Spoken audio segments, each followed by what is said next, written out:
Depuis quelques années, j'aime beaucoup regarder des vidéos sur YouTube type vlog. Vous savez, quand une personne montre sa journée, sa vie, son année. Et souvent, quand vous suivez certains YouTubeurs, vous avez cette vidéo qui arrive au bout d'un an, 2 ans ou 3 ans, qui est la vidéo bilan. Vous voyez cette vidéo qui dit « Ça fait 3 ans que je conduis une Tesla, qu'est-ce que j'en pense? Quels sont les plus ou quels sont les moins? Ça fait 3 ans que je vis aux États-Unis, par exemple. Quels sont les plus et les moins? Qu'est-ce que j'en pense? » Vous voyez ce moment où il y a une personne qui parle de façon objective de leur expérience, qui fait un retour bilan, et à un moment donné, il y a toujours cette séquence où ce youtubeur ou cet influenceur donne un peu son avis de manière un peu plus poussée, qui dit « Bon, ça c'est ce que moi j'expérimente, peut-être vous expérimenterez quelque chose de différent, n'est-ce pas ?» Il y a toujours cette petite phrase qui arrive. Et dans le passage que nous allons lire aujourd'hui, je vais vous demander de me trouver cette phrase, où l'auteur Jean vient un peu s'intercaler dans ce récit. Donc c'est une petite interrogation orale, d'accord? Elle sera notée sur 20. Je rendrai cette note à vos parents à la fin. On va lire le passage, et dans ces 10 versets que nous allons lire, la consigne est simple. Essayez de me trouver le verset où Jean vient s'intercaler et parler de clairement ce que lui a vécu. On est dans l'évangile de Jean à partir du verset 27 au chapitre 19, et il va s'afficher derrière moi dans quelques secondes. À partir du verset 27, nous allons pouvoir le lire ensemble. Puis, il dit aux disciples, « Voici ta mère. » Dès ce moment-là, le disciple l'a pris chez lui. Verset 28. Après cela, Jésus, qui savait que tout était déjà accompli, dit, afin que l'écriture se réalise pleinement, « J'ai soif. » Il y avait là un vase plein de vinaigre. Les soldats en remplirent une éponge, la fixèrent sur une branche d'hysope et l'approchèrent de sa bouche. Quand Jésus eut pris le vinaigre, il dit, « Tout est accompli. » Puis il baissa la tête et rendit l'âme ou rendit l'esprit. C'était la préparation de la Pâque, et ce sabbat allait être un jour solennel. Craignant que les corps ne restent en croix pendant le sabbat, les Juifs demandèrent à Pilate qu'on brise les jambes aux crucifiés et qu'on enlève les corps. Les soldats vinrent donc briser les jambes du premier puis du second des condamnés qui avaient été crucifiés avec Jésus. Et quand ils s'approchèrent de Jésus, ils virent qu'il était déjà mort. Ils ne lui brisèrent pas les jambes. Mais un des soldats lui transperça le côté avec une lance, et aussitôt il en sortit du sang et de l'eau. Celui qui a vu ces choses en rend témoignage, et son témoignage est vrai. Il sait qu'il dit la vérité, afin que vous croyiez aussi. Verset 36. En effet, cela est arrivé, afin que ce passage de l'Écriture soit accompli. Aucun des os ne sera brisé. Et ailleurs, l'Écriture dit encore, ils verront celui qu'ils ont transpercé. Jusqu'ici, la parole de Dieu. Alors, avez-vous trouvé ce verset où l'auteur, Jean, vient intercaler dans ce récit son expérience, son regard? Je vois 2 personnes qui ont la main levée. 3. On va voir Anaëlle qui était la première, désolé. Le verset 35. C'est ce que tu allais dire, Pétel? Tout est accompli. Alors là, on a Jésus qui parle. Okay. On a Jésus qui parle dans le 30. Le 35, Céline, tu allais dire? Le 35. Exactement. Je vais juste relire le 35 qui est assez frappant. Celui qui l'a vu en a rendu témoignage. En fait, il parle de lui-même à la 3e personne du singulier.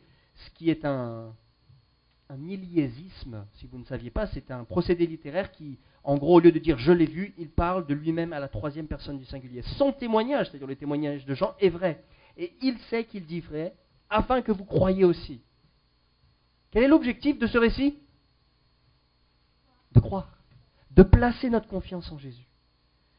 De placer notre confiance en Jésus. Et Jean, comme tout le reste de la parole, est inspiré par l'Esprit, elle est infaillible, elle est sans erreur, et elle nous permet aujourd'hui d'avoir la pleine révélation de qui est Christ, pour pouvoir placer cette confiance.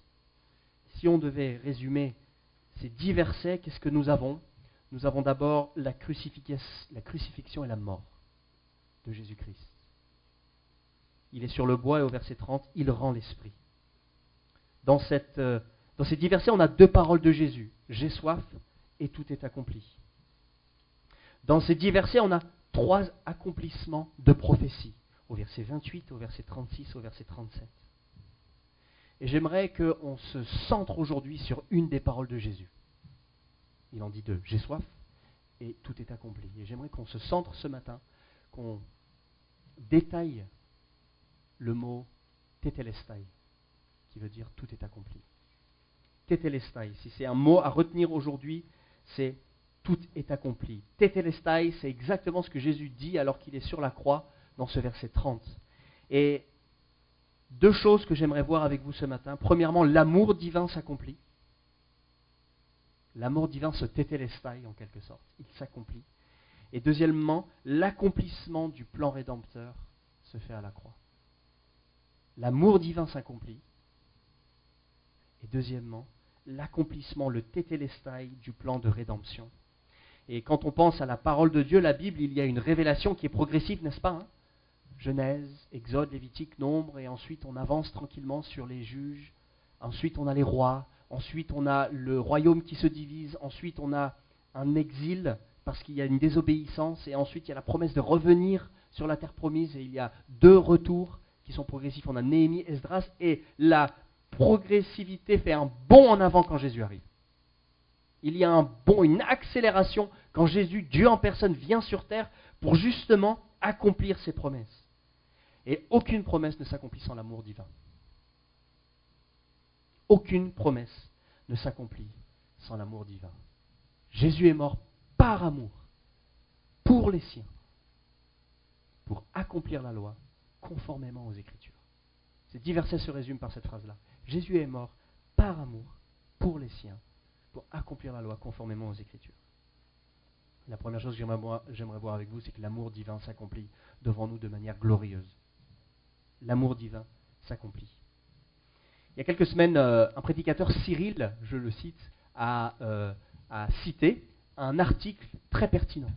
C'est un article qui cite que nous sommes dans une société post-vérité, les amis. Et je vais reciter cet article. Nous sommes dans une société où l'émotion prend le pas sur le raisonnement, où la croyance vaut plus que la preuve. Dans un univers façonné par des algorithmes, ce qui circule n'est pas le vrai, mais le vraisemblable. Ce qui conforte ou ce qui choque. On est dans une société post-chrétienne, post-vérité, où l'objectivité n'a plus vraiment lieu d'être. Ce qui est vrai pour toi est très bien, ce qui est vrai pour moi est très bien. Et on va même plus loin, je ne sais pas si vous avez vu dans notre société, on dit que si je ressens quelque chose, c'est donc vrai. Et vu que c'est vrai et je le ressens, la société, et vous devez vous plier à mon ressenti. Sinon vous êtes violent, sinon vous êtes intolérant. On est dans une société post-vérité. Et la conséquence immédiate de cette société post-vérité est la suivante. Les définitions sont fluides. Les définitions ne tiennent plus. Qu'est-ce qu'un mariage? Qu'est-ce qu'un homme? Qu'est-ce qu'une femme? Qu'est-ce qu'une église? Et encore plus loin, qu'est-ce que l'amour? Qu'est-ce que l'amour? Et quand on regarde les débats éthiques assez récents, et on pense à cette personnalité chrétienne aux États-Unis qui a été assassinée, Charlie Kirk, il avait cette faculté, avant de rentrer dans le débat, de définir les termes. On se met d'accord sur quoi? Et nous allons juste, ce matin, redéfinir les termes. Quand on parle de l'amour divin qui s'accomplit, prenons un temps pour redéfinir que l'amour de Dieu s'accomplit de 3 manières. Il aime le pécheur, il patiente dans l'opposition, et l'amour divin se donne. L'amour divin se donne. Et le premier aspect de l'amour divin qui s'accomplit, qui se tetelestai, c'est qu'il aime le pécheur. Dans son ouvrage que je vous recommande, Doux et humble de cœur, doux et humble de cœur, Dane Ortlund, il dit « Dieu ne se laisse ni troubler ni frustrer lorsque nous nous tournons vers lui pour un pardon renouvelé, avec détresse, besoin et vide. C'est tout l'enjeu. Il est venu guérir ceci. Il a sombré dans l'horreur de la mort et plongé de l'autre côté afin d'apporter à son peuple une source inépuisable de miséricorde et de grâce. » C'est contre-intuitif, n'est-ce pas? Parce que justement, on réalise que notre péché nous sépare de Dieu, et de manière contre-intuitive, Dieu, dans son amour, infaillible, nous dit, quand tu viens à moi, c'est ce que j'attends de toi. Et pour montrer justement en quoi, en fait, l'amour de Dieu, l'amour divin, ce tétélestai s'accomplit, j'aimerais faire un saut en arrière dans l'évangile de Jean. Évangile de Jean, chapitre 13, verset 1. Je vais le lire. Avant la fête de la Pâque, Jésus, sachant que son heure était venue de passer de ce monde au Père, et ayant aimé ceux qui lui appartiennent dans le monde, il les aima jusqu'à l'extrême. Jean chapitre 13, verset 1. Il les aima jusqu'à l'extrême. Vous avez peut-être une autre traduction, il les aima jusqu'au bout, il les aima jusqu'à la fin. Et pourquoi est-ce que je lis le passage du chapitre 19 qu'on vient de lire au chapitre 13 ? Pourquoi est-ce que quand Jésus dit tout est accompli, tétélestai, quel est le lien direct avec le chapitre 13 ? Il y a un lien lexical très fort et intentionnel, je crois. Ah oui, peut-être une réponse, une réflexion.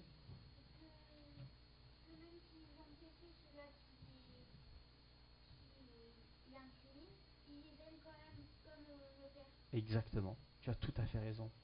Il les aime quand même comme le Père. Et comment est-ce qu'il les aime ? Au chapitre 13, verset 1, le mot jusqu'à l'extrême, jusqu'au bout, jusqu'à la fin, c'est le mot telos. Et ce mot telos, si vous le conjuguez, donne quoi ? Tétélestai. En fait, ce serait une erreur professionnelle de prêcher sur le chapitre 19 sans le lier au chapitre 13, où Jésus montre qu'il va les aimer jusqu'au telos, jusqu'à l'accomplissement, jusqu'au tout est accompli, jusqu'au tétélestai en allant sur la croix. Et donc, vu qu'on est au chapitre 19 et on voit Jésus mourir, on doit se dire, il meurt par amour. Ce n'est pas mécanique, ce qu'il fait à la croix. Il meurt jusqu'à les aimer, jusqu'à l'extrême. Le terme télos, c'est l'accomplissement, c'est l'objectif, et Jésus les a aimés jusqu'au télos. Et comme on l'a vu il y a quelques semaines, le chapitre 13, verset 1 vient comme une bannière sur le reste du ministère de Jésus, où Jean passe du chapitre 12 au chapitre 13, où c'est la fin du ministère public de Jésus, on rentre dans le ministère privé, et il dit, il les aima jusqu'au bout, jusqu'à l'extrême. Le verset 1 du chapitre 13 est un verset transition, et nous sommes ici à l'accomplissement de cette transition. Quand Jésus dit, tétélestai, tout est accompli, il le fait par amour. Malgré les doutes, la faible foi des disciples, Jésus les a aimés jusqu'au bout, jusqu'à l'accomplissement, jusqu'à la croix. Payer leurs dettes, être frappés à leur place, à notre place, à ma place. Et c'est le plan, le dessein ultime de Dieu pour l'humanité, la réconciliation. Alors que l'amour divin s'accomplit, il aime le pécheur. Écoutez ce que Romains chapitre 5, verset 6 nous dit, c'est absolument glorieux. Lorsque nous étions encore sans force, Christ, au temps marqué, est mort pour des impies.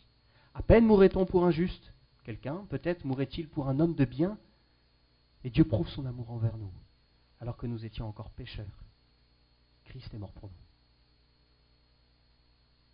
Des personnes non aimables, des personnes égoïstes, des personnes pour qui on ne donnerait rien. L'amour est prouvé alors que nous étions encore pécheurs. Christ est mort pour nous. L'amour divin s'accomplit et le Christ aime le pécheur dans son plan glorieux. Et on a vu dans Éphésiens, ça commence comment ? Dieu nous a élus avant la fondation du monde. Christ vient accomplir et nous sommes scellés par l'Esprit. Qu'est-ce que c'est beau la foi réformée, de pouvoir centrer notre foi dans ce que Christ nous dit. Deuxièmement, l'amour divin montre que nous pouvons être patients dans l'opposition. 1 Corinthiens 13, verset 4, l'amour est patient, il est plein de bonté, il n'est pas envieux. Le ministère de Jésus était à contre-courant, contre les institutions, contre les pharisiens, contre le péché, contre l'incrédulité des disciples. Mais il était surtout pour quelque chose. Le ministère de Jésus était pour le rachat des pécheurs. Et dans un monde où nous sommes facilement contre quelque chose, n'est-ce pas ? Nous devons être connus pour ce pourquoi nous sommes pour. Et Jésus était pour le pécheur. Et il l'a prouvé alors que son amour était patient dans l'opposition. Patient dans l'opposition. Je ne sais pas vous, mais quand je vois les disciples, je suis tellement apaisé. Quand on regarde la vie des disciples qui ont suivi Jésus pendant 3 ans, 3 années, voici quelques mots que je peux trouver pour décrire les disciples. Premièrement, les disciples sont troublés dans Jean chapitre 14. Ils ne comprennent pas que Jésus va aller à la croix. Deuxièmement, ils sont indisciplinés. Indisciplinés, endormis dans le jardin de Gethsémane. Troisièmement, ils sont lâches, absents lors de la croix et la mort de Jésus. Ils sont menteurs. Pensez à Pierre qui renie Jésus 3 fois. Plein de doutes alors que Jésus apparaît. Matthieu chapitre 28, ils l'adorèrent, mais quelques-uns eurent des doutes. Ils sont suspicieux quand l'évangile atteint des non-juifs. Rappelez-vous, hein. Ils convoquent Pierre pour dire, comment ça? Tu as été avec des impurs? Quand on voit les disciples, on pense à une équipe de bras cassés. Hein. Je ne sais pas vous, j'ai envie de dire, ils sont où les remplaçants? Ils sont où ceux qui vont vraiment accomplir le plan de Dieu? Mais n'oublions pas que les disciples ont été qualifiés de ceux qui ont mis le monde sans dessus-dessous. Et en 300 ans, le christianisme a retourné l'Empire romain. Sans armes, sans armée, sans grand organigramme, juste par la parole de Dieu. Et quand on pense à cet amour qui patiente dans l'opposition, pensez à Jésus qui a vécu avec ses disciples pendant 3 ans. Voilà, je ne pense pas avoir fait mieux que les disciples. Et donc quand je passe mes journées, des fois dans l'incrédulité, dans le doute, je veux marcher, je ne veux pas m'arrêter. Et nous devons marcher, les amis. Mais le Christ porte son regard sur nous. Et vu qu'il aime le pécheur dans son amour divin, le Christ est patient vis-à-vis de nous. Il est doux et humble de cœur. L'amour va jusqu'à l'extrême et il aime le pécheur. Et l'amour patiente dans l'opposition. Et l'amour divin se donne. Troisième aspect de l'amour divin. Car Dieu a tant aimé le monde qu'il a donné. C'est pas qu'il a ressenti. C'est pas qu'il s'est tenu de loin. C'est que l'amour divin se donne. Et ça doit être palpable dans notre vie, ça doit être palpable dans notre assemblée, ça doit être palpable dans nos familles qu'un amour spirituel se donne. Il n'est pas égoïste. Il n'aspire pas vers lui, il donne. Il est altruiste. Et je pense que après le plus grand miracle de la résurrection, le miracle de l'incarnation me bluffe. Dieu en personne venu sur terre. Et si vous connaissez un peu l'histoire de l'Église, vous avez 700 années avec 7 conciles qu'on appelle œcuméniques, parce qu'on est tous d'accord aujourd'hui dessus. Ces 7 conciles viennent définir et débattre et affirmer c'est quoi un Dieu qui s'est incarné. Est-ce qu'il était similaire à Dieu ou est-ce qu'il était Dieu? Concile de Nicée, il y a 1700 ans. Est-ce qu'il était 100% homme, 100% Dieu? Ou est-ce qu'il était 50% homme, 50% Dieu? Et on voit que, alors que Christ s'incarne, il se donne. Il se donne. Il y a quelques semaines, j'ai vu sur, je crois que c'est une chaîne YouTube, peut-être Le Figaro ou Europe 1, je ne sais plus, un imam salafiste qui s'est converti. Je ne sais pas si vous l'avez vu. Témoignage très pertinent, bouleversant. Et il dit à un moment donné, alors qu'il était au fin fond de son double doctorat au niveau des études islamiques, il n'arrivait pas à comprendre que Dieu soit amour. Dieu est amour. Et ça a été un des éléments déclencheurs pour lui de passer de l'islam au christianisme. Il se dit, mais que Dieu connaisse l'amour, que Dieu sache un peu aimer, ça va, mais que Dieu soit amour dans son être, dans son attribut, ça l'avait complètement bouleversé. Et parce que Dieu est amour, Dieu se donne. Et il s'est donné en Christ. Quand on pense à l'amour, si on doit redéfinir encore ces termes, est-ce qu'on est d'accord que l'amour doit haïr? L'amour n'est pas cette espèce de tout inclus. L'amour doit haïr. Je m'explique. Si j'aime Christ, je dois haïr le péché. N'est-ce pas? Si j'aime mes amis réfugiés, je dois haïr le racisme. N'est-ce pas? Si j'aime la vie, je dois haïr le meurtre, l'avortement, l'euthanasie. Si j'aime la vie, je dois haïr le meurtre. Si j'aime un peuple, je dois haïr son génocide. L'amour est. C'est logique. Et Christ nous montre que, alors qu'il aime de manière parfaite, complète, globale, en même temps, il montre qu'il y a quelque chose de sale qui repousse son amour. C'est ce qu'on appelle le péché. Alors quand on arrive sur ce chapitre 19, on doit se souvenir que chapitre 13, verset 1, il les aima jusqu'à l'extrême. Et on arrive donc au deuxième point, l'accomplissement du plan rédempteur. Tetelestai. Tout est accompli. On peut le dire ensemble, Tetelestai, jusqu'on se réveille un petit peu si jamais, peut-être la nuit a été compliquée. Nous, on n'a pas bien dormi avec une petite de 4 mois qui se réveille très souvent. Donc on va se réveiller tous ensemble. Tetelestai, on le dit à 3. 1, 2, 3. tetelestai. C'est bon? Tetelestai. Tout est accompli. Il est conjugué. Le temps grammatical est au temps parfait. Ça veut dire que c'est accompli et ça le sera toujours. Pas besoin de revenir dessus. C'est un état fini, un état éternel qui est terminé, accompli, fini. Et tetelestai a 3 significations. Ça a une signification de guerre, guerrière, une signification bancaire, financière, et dernièrement, ça a une signification juridique, légale.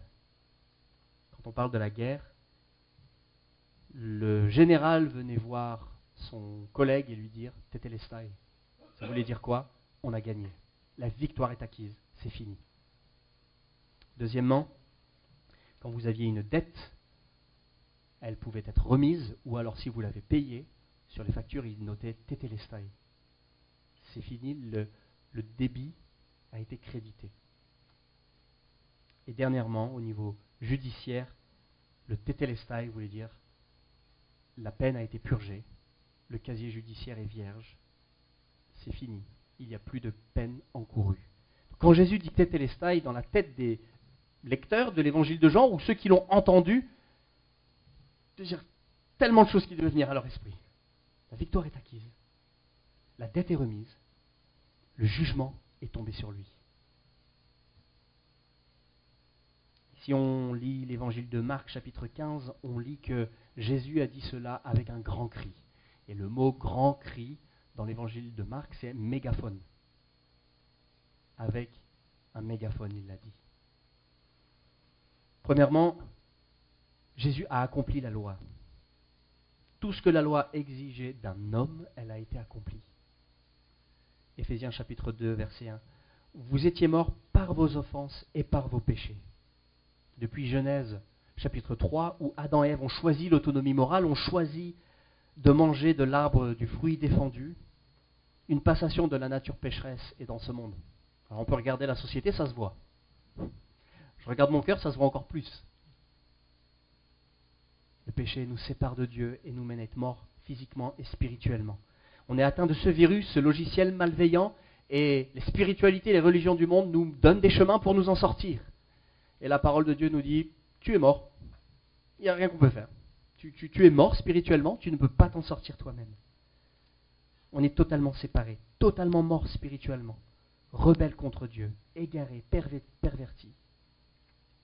Un arrêt de mort qui est enseigné dans l'Ancien Testament par un pédagogue.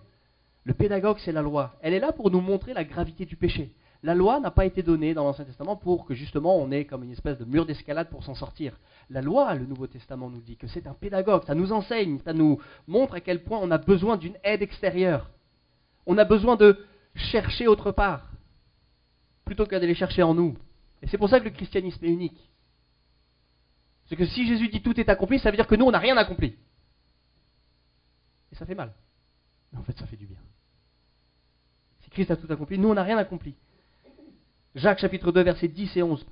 De fait, la personne qui obéit à toute la loi mais pêche contre un seul commandement est en faute vis-à-vis de toute la loi. Donc vous pouvez être 9 sur 10, mais en fait, vu qu'il y a 1 sur 10 qui est loupé, en fait vous êtes coupable de tous. C'est ce que la Bible dit. En effet, celui qui a dit tu ne commettras pas d'adultère a aussi dit tu ne commettras pas de meurtre. Si tu ne commets pas d'adultère mais que tu commets un meurtre, tu es coupable d'infraction à la loi.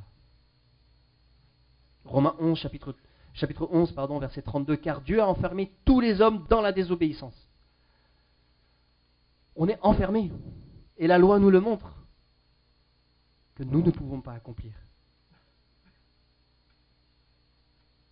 Colossiens chapitre 2, verset 13-14, vous qui étiez morts en raison de vos fautes et de l'incirconcision de votre corps, il vous a rendus à la vie avec lui. Il nous a pardonné toutes nos fautes. Il a effacé l'acte rédigé contre nous qui nous condamnait par ses prescriptions. Il l'a annulé en le clouant à la croix. Il a ainsi dépouillé les dominations, les autorités et les a données publiquement en spectacle en triomphant d'elles par la croix. Pensez à cela avec moi quelques secondes. Quand Jésus dit Tétélestai, toute l'humanité le regarde. Adam et Ève, Caïn et Abel, Noé, Abraham, Isaac, Jacob, Joseph, Moïse, les juges Josué, les descendants de rois par David et Salomon, les exils, les prophètes avant les exils, Esdras, Néhémie avec le retour en terre promise, la redécouverte de la loi, toutes les générations, l'entièreté de l'humanité attend ce tétélestai. Parce qu'on voit bien, quand on lit les écrits, ils ont bien tous essayé. Un homme selon le cœur de Dieu, David, c'est bien loupé. L'homme le plus sage qui n'ait jamais vécu, Salomon, ouais, un petit peu mieux quand même. Moïse, l'homme le plus patient, qui alors qu'il devait parler au rocher, il frappe le rocher et il parle au peuple. C'est ce qui l'empêche de rentrer dans la terre promise. Toute personne voit cet accomplissement et nous les premiers on devrait se dire waouh, quel sauveur merveilleux nous avons. La malédiction est inversée. Jésus est pendu au bois et c'est une malédiction en fait. Et alors qu'il est pendu au bois, il meurt. Jésus meurt. On ne devrait pas être plus touché genre que ça quand je dis Jésus meurt. Même moi, moi Jésus meurt. On va manger ce midi, mais Jésus est mort les amis. Dieu en personne est venu et il est mort. Et alors que les soldats voulaient briser ses jambes, ils ont mis une lance dans son côté et c'est du sang et de l'eau qui sont sortis qui attestaient une mort physique par asphyxie. Jésus est mort. C'est vertigineux de lire ce passage. Ce qui était introduit dans le monde par Adam et Ève, finalement a été ôté pour toujours en Jésus-Christ sur la croix quand il dit tout est accompli. Ce qui est rentré et qui est un logiciel malveillant est annulé en Jésus-Christ. Si on pense à Jésus, Dieu en personne, il n'a jamais enfreint la loi. Il a toujours respecté, il a toujours été de ceux qui ont honoré Dieu. Et il a été malgré cela puni comme un malfaiteur. En fait, Jésus brise le cycle de la malédiction, les amis. La malédiction dans laquelle ce monde est et nos cœurs sont. Et alors qu'il brise cette malédiction, il introduit l'espérance. Il introduit l'espérance. L'espérance pour les relations entre nous, l'espérance pour la relation avec le Père, l'espérance pour le pardon, la justice. Si Jésus a tout accompli, et il a tout accompli, nous nous tenons en quelque sorte en capitulation complète devant lui, n'est-ce pas? S'il dit tout est accompli, je viens à lui ce matin, et demain matin, et mardi matin, avec mes galères de ma vie, en disant j'ai rien accompli, viens remplir mes mains. La vie chrétienne ne se vit pas en prétendant que nous sommes forts. Vous avez plein d'églises en France, je peux vous donner les adresses, qui vont vous dire cherchez au milieu de vous, entre vous, en vous, le meilleur de vous-même, parce que c'est la force que Dieu vous a donnée. Ah bon? Accomplissez votre dessein spirituel éternel sur cette terre. Ah bon? La vie chrétienne ne se vit pas en prétendant que nous sommes forts, mais en admettant que nous sommes faibles et vulnérables. Et notre faiblesse n'est pas un problème. Notre faiblesse, ma faiblesse, est une invitation. C'est une invitation de Dieu pour venir à lui. De venir à lui et justement nous laisser transformer parce qu'il a tout accompli pour nous. Et ce matin, vous êtes peut-être dans plusieurs catégories. Peut-être vous êtes dans la bonne catégorie de se dire Seigneur, je viens à toi, j'ai rien pu accomplir. J'ai besoin de toi. Et ce qui est incroyable, c'est quand on voit les disciples et ce qu'ils ont vécu ou accompli sur terre, c'est glorieux. Donc Dieu va vous mettre en mouvement, me mettre en mouvement sur cette terre pour construire son royaume. C'est pour ça qu'on est là. Mais on ne le fait pas parce qu'on veut accomplir quelque chose. Donc soit vous êtes dans la catégorie en disant Seigneur, j'ai rien pu accomplir, viens m'aider. Soit tu es peut-être encore en train d'essayer d'accomplir. Bon, allez, cet après-midi, je me ressaisis et je ne vais plus me planter. Et vient lundi matin. Et vient cet email, cet appel qui vous bouleverse. Et là, ou alors, peut-être vous croyez encore accomplir. Ah non, moi c'est bon, j'accomplis tout ce qu'il faut. Dieu nous montre qu'il a tout accompli pour nous, alors nous pouvons reconnaître et accepter et nous laisser transformer. Donc ne jouons pas un rôle ce matin, frères et sœurs, et soyons face à nos faiblesses. Amenons-les à Jésus, car nos faiblesses sont une démonstration de la grâce et une invitation à placer notre confiance en lui. Le tétélestai, c'est le fait que Jésus a accompli la loi. Deuxièmement, Jésus a accompli les prophéties. Dans ce passage, il est écrit 3 fois selon les Écritures, verset 28, verset 36, verset 37. La mort de Jésus est attestée par Jean, l'auteur de ce passage. La mort de Jésus est aussi clairement manifestée par le sang et l'eau qui ont coulé de son côté. Mais la mort de Jésus, surtout, est encadrée par les prophéties qui ont annoncé sa venue et sa mort. Les Écritures.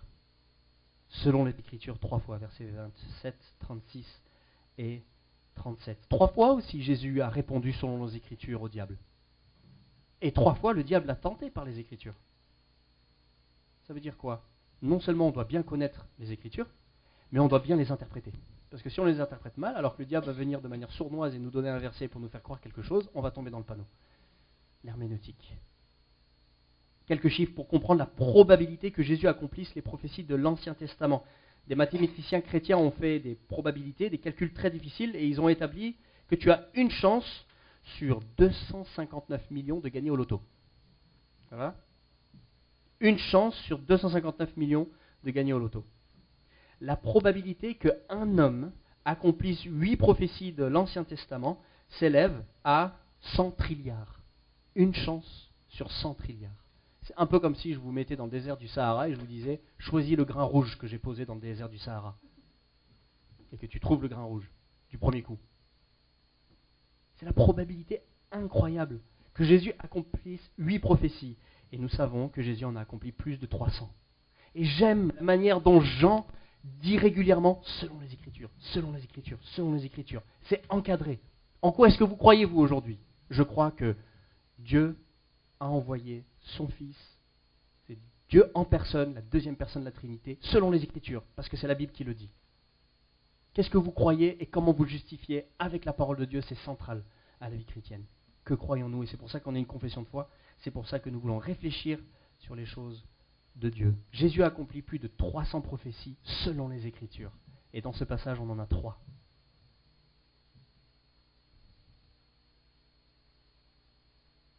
Il accomplit Exode 12, 46, c'est le verset 36. Et il accomplit Zacharie 12, 10. Je ne vais pas avoir le temps de m'attarder dessus. Tout ça pour dire que Jean lit ces accomplissements de prophétie à l'Exode et à Zacharie, qui viennent montrer que Dieu en personne est venu, la seconde personne de la Trinité, coégale avec le Père. Troisièmement, l'expiation. Il a acquis le pardon. Pour que la loi soit accomplie, il n'était pas possible de passer du revers de la main les conséquences en fait. C'est pas possible de dire « Oh, on oublie, je vous pardonne parce que j'oublie ou parce que je suis tellement bon et tellement plein d'amour que j'oublie la conséquence grave du péché. » Il fallait que quelqu'un paye pour nous couvrir.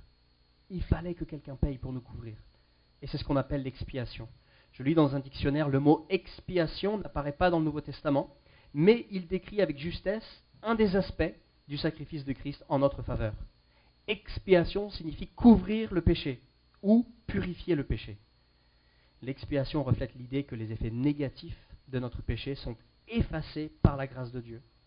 Un autre mot, c'est le rachat. C'est un des résultats de la mort expiatoire de Jésus pour nous. L'expiation, c'est l'œuvre du Christ sur la croix pour nous. Et le péché de tous ceux qui croient en Christ a été annulé. On dit qu'on est sauvé par grâce et c'est absolument vrai, par la foi. Éphésiens 2, chapitre 8. Éphésiens 2, versets 8, 9. Mais si on réfléchit un peu plus loin, nous sommes quand même sauvés par une œuvre. L'œuvre de Christ. Ce n'est pas la nôtre. Donc, le fait que nous soyons sauvés par la grâce et par la foi, c'est entièrement vrai, mais grâce à une œuvre. Et c'est pour ça que notre foi doit être placée dans cette œuvre de la croix. Le christianisme est unique comme spiritualité dans le monde. Il n'y a pas de chemin à suivre de nous-mêmes pour nous libérer. Nous devons suivre une personne qui est Jésus. Parce que nous avions contracté une dette. Une dette vis-à-vis du Dieu 3 fois saint. Quand je faisais mon master en théologie à Louisville, au bout d'un an d'études non-stop, où j'avais pris quasiment aucune vacance, j'étais complètement rincé. Rincé et plus d'argent. Alors pour vous dire, c'est très très bien de faire des études de théologie. Et avec un ami qui s'appelle John, on a décidé d'aller juste sortir. Il y avait des trottinettes électriques au centre-ville de Louisville, vous savez, avec les grands buildings là. Trop bien, donc on prenait les trottinettes et on traversait et on rigolait ensemble. Et on s'était dit, on va aller boire un verre, un jus d'orange ou manger une pizza. Et puis on voit une belle façade de restaurant. On se dit, on va y aller. Et puis en fait, on rentre dedans et on réalise qu'on a pris peut-être le restaurant le plus cher du centre-ville. Et 2 étudiants fauchés, fatigués. On s'est posé dans les canapés hyper confortables. Et puis, on regarde le menu et puis on voit que le jus d'orange était à $15 et la pizza à $60. Oh là là. Puis on se dit, on va prendre un jus d'orange pour 2. Hein. Et donc, on prend un jus d'orange pour 2 avec nos 2 pailles. Et puis, alors qu'on est en train de parler de la vie, C'était 2021, hein, cette histoire de notre retour en France. On ne savait pas encore où est-ce qu'on allait atterrir. Saint-Étienne, il y en avait un projet à Metz, peu importe. La serveuse vient au côté de notre table et puis elle se penche comme ça. Puis vu qu'on n'avait rien demandé, ça nous faisait un peu bizarre qu'elle vienne. Et puis elle nous dit, écoutez, il y a un monsieur là, au bar, il paye pour tout le monde ce soir. Et voilà, vous devez juste, si vous le voulez, mettre un pourboire. Aux États-Unis, le pourboire fait partie des salaires des serveurs. Donc, c'est juste ce qu'il demande si vous voulez, mais vous pouvez quitter ce lieu libre. Oh, on est assez choqués parce que le restaurant 1 est très cher, 2 est plein. Donc là, on se dit, on a affaire à une mauvaise blague, mais c'était vrai. Et avec John, on se regarde et on se dit, tu penses à ce que je pense? Il dit, ouais, je pense à ce que je pense. Ok, d'accord. Et on prie et on décide d'aller lui témoigner de l'évangile. Et alors qu'on va voir ce jeune homme, une trentaine d'années, qui s'appelle Jesse, on lui dit merci beaucoup de nous avoir permis d'avoir un jus d'orange gratuit. Si on avait su, on aurait pris bien plus. Hein. Mais ce que vous avez fait est assez marquant parce que nous sommes chrétiens et nous croyons que ce que vous venez de faire illustre parfaitement ce que Jésus a fait sur la croix. Ah bon? On lui dit, vous voyez, quand on est rentré dans ce restaurant, on a commandé un jus d'orange, nous avions contracté une dette vis-à-vis du restaurant. N'est-ce pas? Je commande un jus d'orange, il faut que je le paye. Et par votre intervention, nous allons pouvoir marcher libre et sortir sans payer. Parce que vous avez payé à notre place. Et c'est exactement ce que Jésus a fait sur la croix. Moi j'avais contracté une dette vis-à-vis d'un Dieu 3 fois saint en naissant sur terre. Et c'est pas injuste, c'est juste. Je mérite l'enfer éternel, mais par la grâce de Dieu, il est venu, il a payé à ma place pour que je sois libre. Donc on a témoigné de l'évangile, on a prié pour lui, et on est reparti. Jésus a acquis l'expiation, Jésus a accompli les prophètes, Jésus a accompli la loi. Jésus est mort pour nous, par amour, et il nous a laissé un repas, ce moment où nous venons à Christ, et il a laissé, selon les Écritures, comme 1 Corinthiens 15 nous le dit, selon les Écritures, ce pain qui symbolise son corps, et ce fruit de la vigne qui symbolise son sang. Et il a dit à ses disciples, faites ceci en mémoire de moi toutes les fois où vous en boirez. Il dit aussi, par l'intermédiaire de Paul, examinez-vous vous-même, que notre cœur soit en accord avec ce que l'Évangile dit et est. Et il dit aussi, je ne boirai plus du fruit de la vigne jusqu'à ce que je sois avec vous dans le royaume, dans l'éternité.